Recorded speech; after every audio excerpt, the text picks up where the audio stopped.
Cette émission vous est présentée par vos concessionnaires Mitsubishi de la Grande Région de Québec.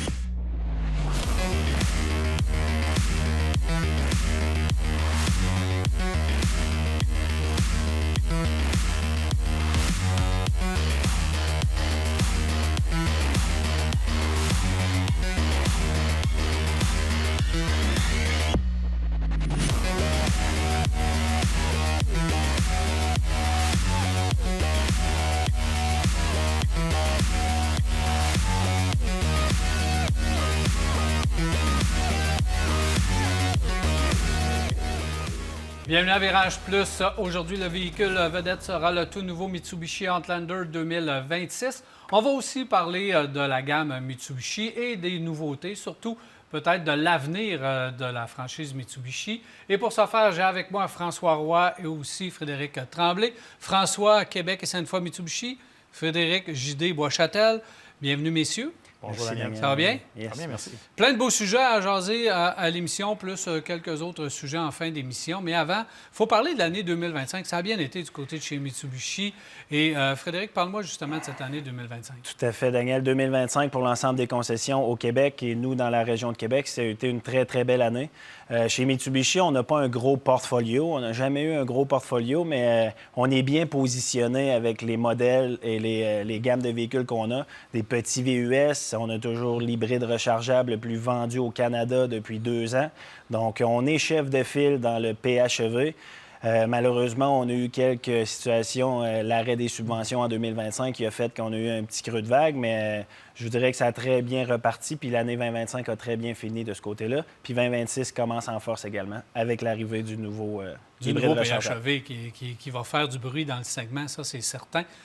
François, les subventions, là, début, on parle d'année 2025. Je sais que c'est loin, mais il reste qu'on est en train de le vivre encore. Là. On met des subventions, on enlève les subventions. Pour vous, gérer, c'est pas évident dans ce temps-là. Hein? C'est sûr que nous, on avait un rythme de vente qui était assez accéléré par les subventions. Alors, puis Mitsubishi avait de l'approvisionnement. Alors, on a été un petit peu, en début d'année, le 25, pris avec une situation d'inventaire un petit peu plus haute qu'on se serait attendu. Mais le manufacturier s'est vite adapté, puis on a des problèmes qui ont été mis en place. Puis, en fin d'année, il nous restait quelques unités. Puis là, on est en liquidation finale des 2025 avec des super programmes. Puis les 2026 arrivent avec les belles nouveautés là, qu'on va pouvoir présenter tantôt. Puis là, ce qu'on veut pas, c'est qu'on rejoue encore avec ces subventions. Là, on veut de la stabilité, là, parce que c'est un peu stressant de jouer avec ça. Là. Quand tu as plein d'inventaires puis de subventions, c'est un peu tannant, Fred. Malheureusement, c'est quelque chose qu'on ne peut pas contrôler. Fait qu'on va se concentrer sur qu'est-ce qu'on peut contrôler, puis on va continuer de bien faire ce qu'on fait bien chez Mitsubishi. Oui, puis ce que Mitsubishi fait aussi, parlez-moi, bon, 2026, on sait, on va en parler tout à l'heure avec le PHEV, mais aussi, il y a des projets dans l'air. C'est sûr, en 2026, la belle amélioration qu'on a au niveau du PHEV faisait partie de l'alignement 2030 que Mitsubishi nous avait présenté. On a un petit VUS électrique qui devrait faire son apparition en fin d'année 2026, début 2027. Fait que c'est ça les nouveautés là, qui sont annoncées. C'est ça. C'est vraiment, là, cette année, c'est le PHEV là, qui subit des beaux changements, puis on est très content de ça. Puis le reste de la gamme va être reconduit. Ça, c'est une bonne nouvelle aussi. Exact. Somme toute, c'est positif. C'est très positif qui s'en vient dans les 2, 3, 4 prochaines années, là, honnêtement. On n'a pas beaucoup de détails. Ça rentre au compte-gouttes. Les Japonais sont réputés pour en dire le moins possible, mais on sait qu'il y a quelque chose de beau qui s'en vient pour poursuivre l'élan chez Mitsubishi ici au Canada et surtout au Québec. Oui, bien, il y a des choses de beau. Ce qui est beau aussi, c'est vos concessions. Hein? Parce que je pense que le fabricant veut, avec l'arrivée de nouveaux modèles, il veut que les gens se présentent dans des établissements à la fine pointe de la technologie. Et c'est ce que vous avez fait de votre côté. Les concessionnaires ont presque tous été rénovés. Là. Dans la région de Québec, normalement, à la fin de l'année 2026, tout le monde va être à l'image Mitsubishi, à la nouvelle image. C'est une belle image. Là. La présentation extérieure est très, très belle. Puis on a beaucoup d'améliorations aussi au niveau de nos installations intérieures pour la clientèle. Des petits cafés, des endroits pour travailler. Fait que le client, on voit de plus en plus de clients venir en concession, passer du temps en concession pour attendre le véhicule, ce qu'on voyait moins dans le passé. En tout cas, chez nous, à Québec et Sainte-Foy, ça a fait une bonne différence. Là. Beaucoup de clients qui travaillent. Puis où ça démarre, puis où ça arrête, là? Est-ce que c'est le fabricant qui décide tout? La tuile, les couleurs, les affaires? C'est sûr que le manufacturier, c'est lui qui décide, en effet. Là. Ouais. Il faut suivre, mais heureusement, présentement, l'image qu'on vient de mettre, là, c'est vraiment magnifique. Puis tout est pensé pour le bien-être du client. Fait que c'est facile de vendre un véhicule, mais ce qu'on veut, c'est d'en vendre un autre et un autre et un autre, puis se faire référer de la famille, des amis. Puis pour ça, il faut que les clients, les gens se sentent bien lorsqu'ils viennent en concession pour un entretien ou quoi que ce soit. Donc, tout est fait en fonction que le client se sente bien, pas juste lors de l'achat, mais pour l'entretien du véhicule également. Juste par curiosité, parce qu'on a le temps et on est entre nous, là, lorsqu'on demande des rénovations comme ça qui coûtent quand même assez cher, là, j'ai refait un patio chez nous puis ça a coûté une fortune. J'aurais pas voulu refaire un concessionnaire au complet. Est-ce que c'est pour longtemps? Est-ce qu'on vous dit, là, on va vous laisser tranquille après ça? Ou ils peuvent arriver encore dans 5 ans puis on change les choses? Bien, en fait, le programme Image est en place depuis 7 ans environ chez Mitsubishi. Ils ont donné le temps à tout le monde de faire le cycle. La dernière fois qu'on avait fait des investissements chez Mitsubishi, c'était au Jura Canada, 2003, nous, dans notre cas. Alors, on peut penser qu'on en a pour 10 à 15 ans, mais il y a des manufacturiers qui sont plus exigeants que d'autres. Là, mais dans notre cas, on pense que cette image-là va être encore belle là, dans une dizaine d'années, puis que les installations actuelles sont parfaites, puis on est prêt pour accueillir les clients. À fine pointe de la technologie. Ouais. Merci beaucoup, messieurs. Merci, Daniel. Si vous voulez bien, on s'arrête pour une pause et au retour, on s'attaque au Outlander PHEV 2026.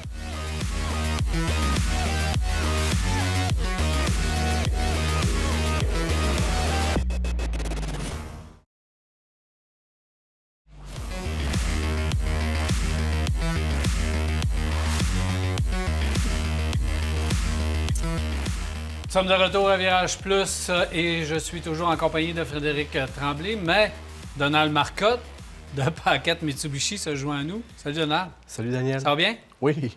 Alors, c'est le temps de parler, messieurs, de ce Outlander PHEV version 2026. Bon, on en a parlé tout à l'heure, 2025 a eu tout un succès. Qu'est-ce qu'on a fait sur la mouture 2026, Fred? En fait, pour commencer, Daniel, Mitsubishi a toujours été un chef de file dans l'hybride rechargeable. Depuis 2013, ailleurs dans le monde, que c'est commercialisé, travaillé, retravaillé, repensé, pensé à nouveau, étudié, réparé et tout et tout. Depuis 2018, ici au Canada, que c'est commercialisé, le Québec a toujours été un chef de file en matière de vente pour Mitsubishi mondial, pas juste pour Mitsubishi Canada. Donc, on est fiers d'avoir ce produit-là parce qu'on sait que c'est un véhicule exceptionnel qui répond aux critères du Québec, qui répond aussi au climat du Québec. Fait que c'est pour ça qu'on en vend autant, puis on en a en inventaire, il n'y a aucun problème. Toutes les couleurs, toutes les versions, il n'y a aucun souci. Puis Donald va nous parler des améliorations qu'il y a eu en 2026. C'est un peu Mitsubishi qui a mis de la pression sur le reste de l'industrie là, dans le véhicule branchable. Tout à fait. Parce que lorsqu'on est arrivé, il n'y en avait pas beaucoup du branchable, ou même pas pantoute. Puis l'autonomie, même si c'était, je me souviens plus, au début, 30 km. Entre 35 et 45. Puis ça faisait jaser quand même pas mal. Fait que, puis après ça, l'industrie a couru après vous autres. On aime ça, faire courir. On aime ça être chef de file, être en avant. C'est toujours plus le fun que d'essayer de rattraper la compétition. Tout le temps. Donald, 2026, la version 2025, la Outlander a été améliorée. Oui. Est-ce que là, on est basé sur le 2025? C'est ça. Si on parle, admettons, du côté esthétique, bien, ce qu'on avait vécu comme rafraîchissement de ligne pour la Outlander 2025 à essence, bien, ça suit maintenant pour le PHEV 2026. Donc, esthétiquement, c'était de le ramener un petit peu au goût du jour. On sait que Mitsubishi est quand même très linéaire dans ses modèles. On a une grande marque de respect pour la clientèle, donc les modèles ne sont pas redessinés à chaque 2 ans comme d'autres fabricants. Fait que c'est pour ça que, pour nous, on fonctionne beaucoup avec un projet comme celui-ci. C'est un projet de mi-cycle. Donc, on est dans le même sens que la version essence. On fait juste suivre, dans le fond, avec les nouveaux mags, les nouveaux intérieurs, les nouveaux trims, les nouveaux écrans, tout ça. Fait qu'on le ramène, dans le fond, au goût du jour. Goût du jour, parce que ça a été apprécié, là. Les changements en 2025, là, ça a été bien reçu. Vous avez vendu beaucoup d'Outlander 2025 avec le rafraîchissement. Tout à fait. Effectivement. Puis on savait que, dans le fond, en continuant avec la version PHEV améliorée, avec le design de 2025, là, on s'en irait vers un succès. Ben oui, puis le 2025, il y a eu quoi comme modification juste avant de tomber sur le 2025? Le 2025 versus le 2026? Juste la Outlander, là. C'était surtout par rapport à l'esthétique.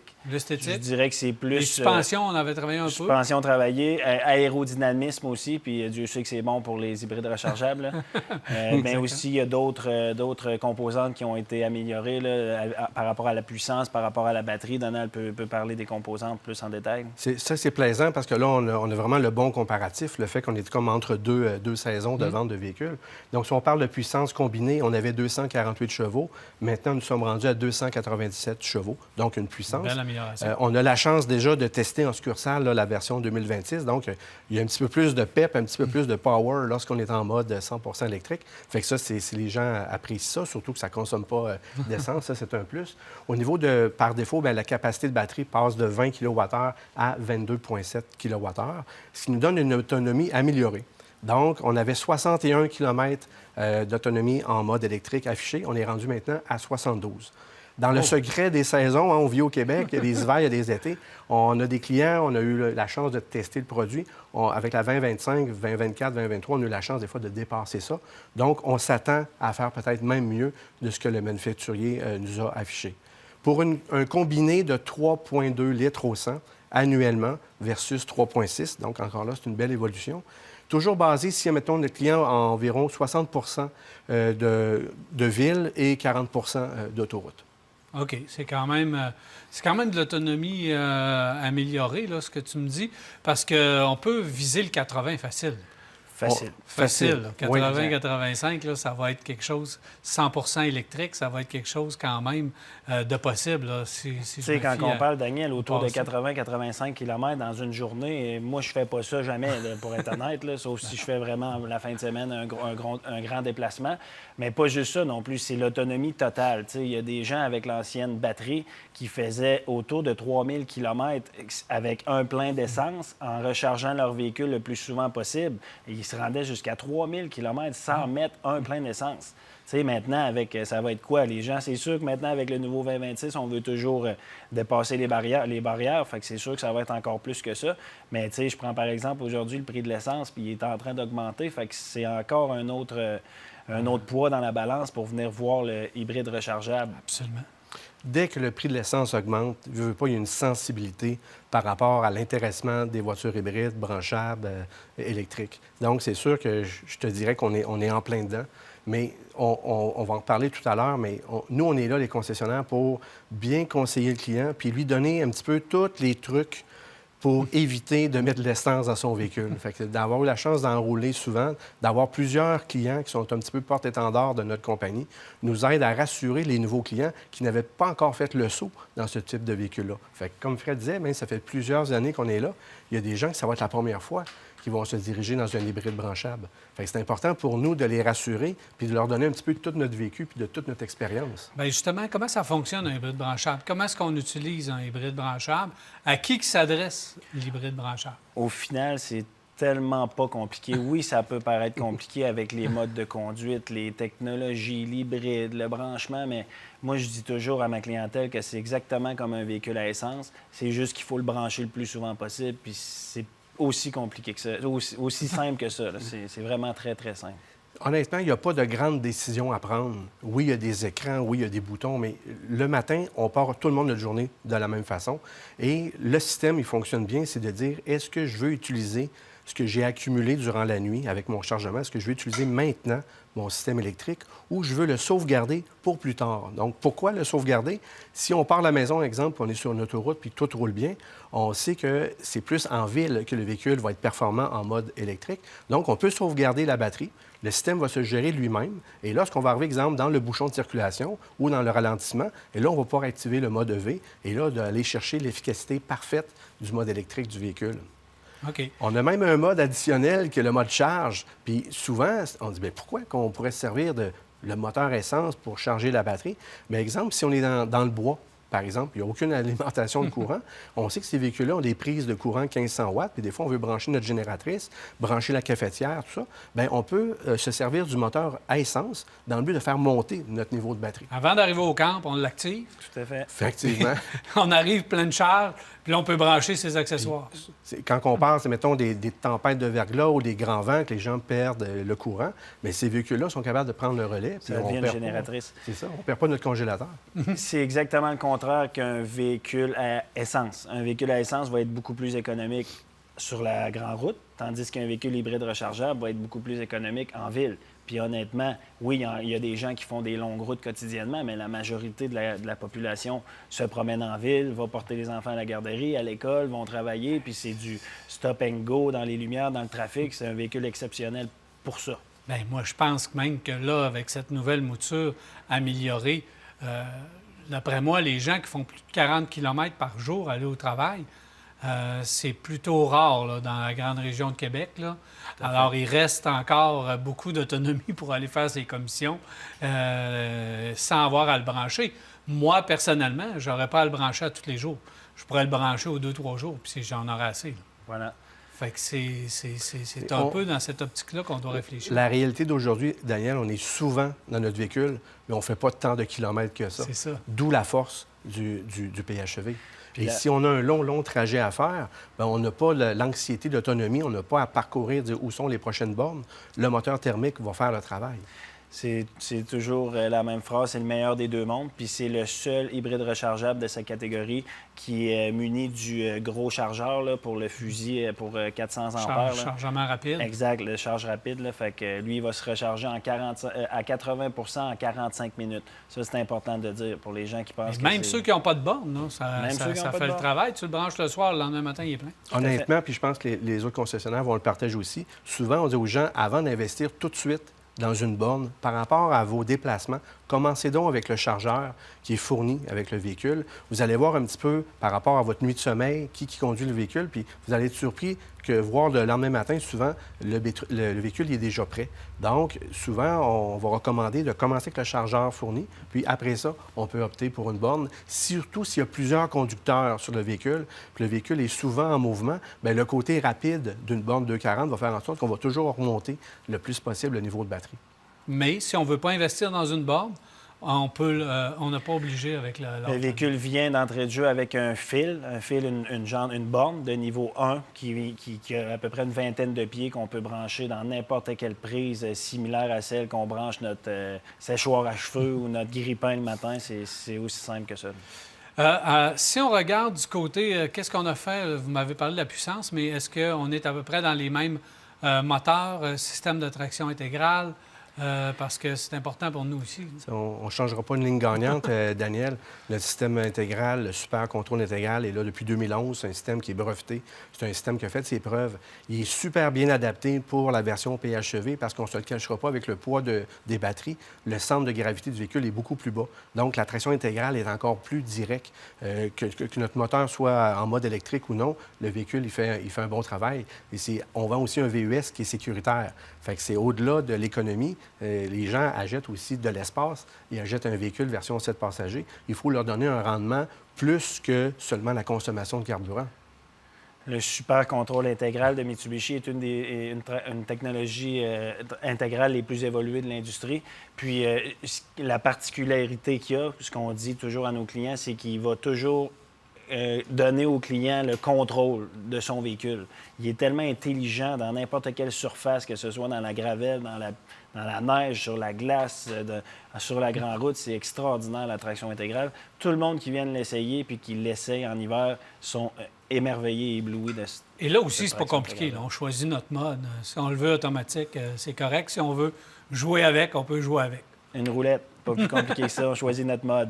Système une roulette magnétique. Donc, pas besoin de s'immobiliser sur le bord du chemin pour changer son grade. On fait ça directement à la volée, tout dépendant de la chaussée.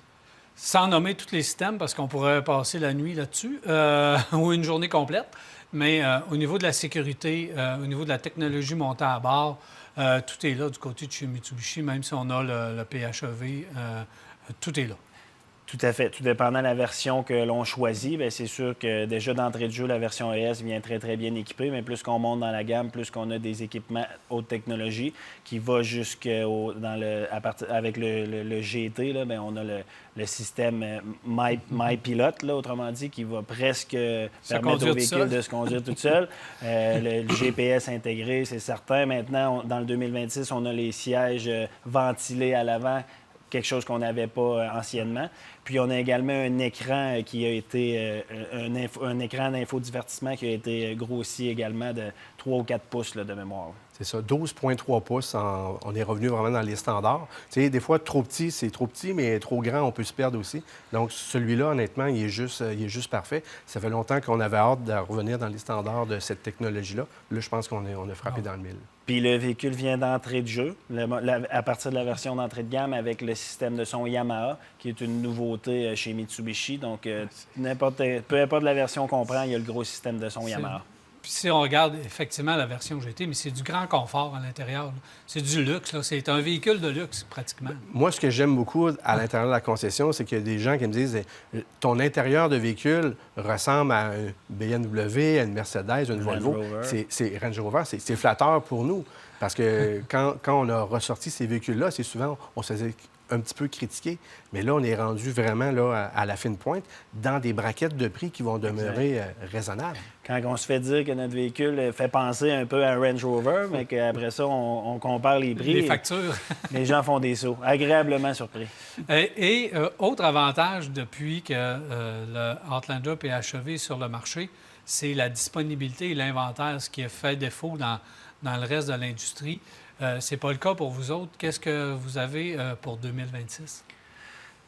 Depuis 2022, que les concurrents sont arrivés avec des hybrides rechargeables aussi, ça a toujours été un avantage pour nous parce que les autres n'avaient pas d'inventaire. Mitsubishi ont toujours su que le Québec est une portion importante, une pointe de tarte importante pour les ventes d'Outlander hybrides rechargeables. Donc, on a toujours eu un flux d'inventaire du PHEV. On n'en a jamais manqué ou presque jamais manqué. Puis, savez-vous quoi? C'est encore le cas aujourd'hui. On en a plein la cour. On en vend, on en reçoit. Puis les autres manufacturiers, on dirait qu'ils n'ont jamais été capables de s'adapter à ça. Donc, c'est pas rare qu'on se fait dire, bien, j'étais allé voir, exemple, chez Toyota, puis c'est 3, 4, 5 mois d'attente. Fait que c'est sûr, quand on le fait essayer, puis qu'on compare les deux produits, on se rend compte qu'on n'a absolument rien à perdre, rien à envier à n'importe quel autre constructeur. Si je peux ajouter un point, Daniel, on a un réseau de concessionnaires au Québec qui est soudé. On parle d'environ 40 concessionnaires où est-ce qu'avec toutes les configurations, toutes les couleurs, tous les agencements de sièges, à un moment donné, des fois, il peut arriver que le hasard, on n'ait pas le bon modèle, mais le fait qu'on s'entraide beaucoup, bien, ça fait en sorte qu'on peut s'entraider en succursale, puis ça fait un délai encore là qui va être moins long que de le commander directement du Japon. On peut aller chercher ailleurs. Ouais. On peut s'aider entre amis. Ouais. Il y a encore beaucoup de choses à dire sur Mitsubishi. Puis il y a une garantie, je le sais. Les gens disent, vous n'avez pas parlé de la garantie, on va en parler tout à l'heure et d'autres points. Fait qu'on fait une pause, messieurs, puis on revient avec d'autres avantages à faire affaire avec vous autres. On s'arrête à Virage Plus.